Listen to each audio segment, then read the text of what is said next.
everybody, and welcome back to Wrasslin Dogs Farms. So 2 days ago we picked 2 quarts of dandelion blossoms, and they had been steeping in the cold water, and we are getting ready to do the next step. So right now we have the hot plate on, and we are heating up the dandelion blossoms and the water, and when it comes to a boil, we're just going to lower the heat and let it simmer for 20 minutes.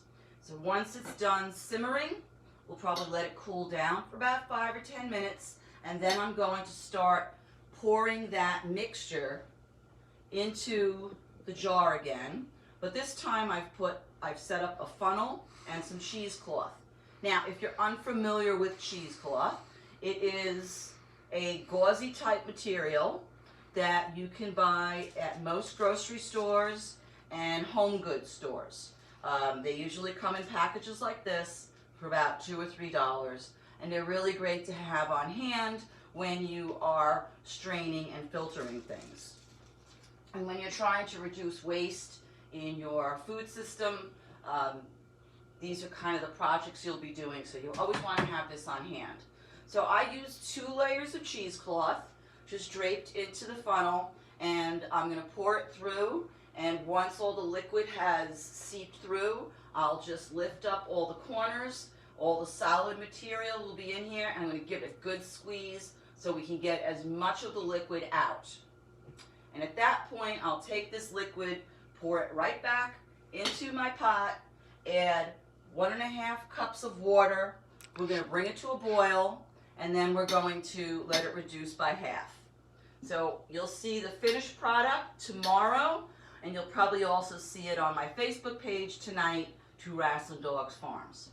So now let's talk about eating seasonally.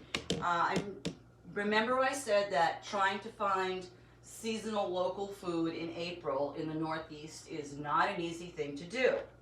But there are definitely vegetables that you want to keep an eye out for, because they are what is seasonal right now, but they just may not be local. They may be regional.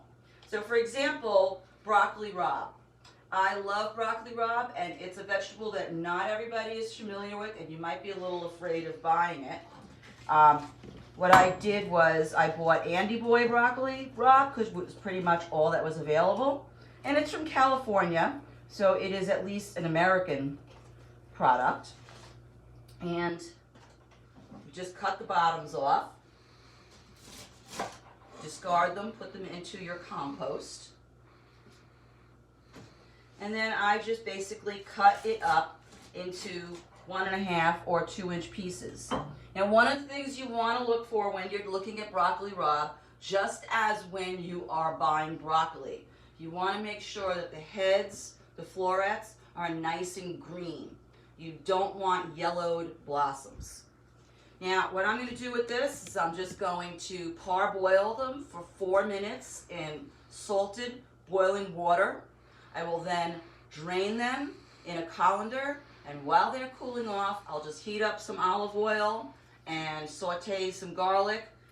Add this in there, saute it for maybe another 4 minutes, and add a little bit of red pepper.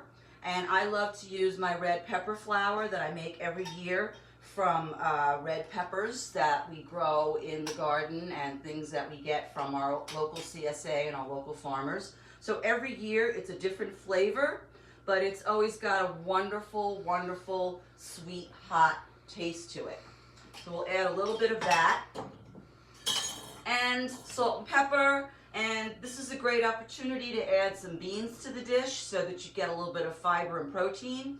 I love using cannellini beans in this dish, but chickpeas are just perfect. Dried pasta is a great accompaniment to make this a full meal, but we're going to be eating it tonight with some fresh pasta that we made a few weeks ago and had in the freezer.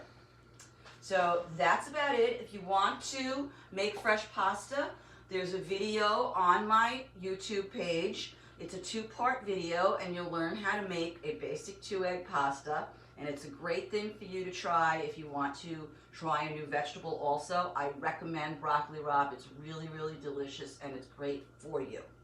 So that's it for now. We'll see you all tomorrow. Remember to stay safe and stay healthy.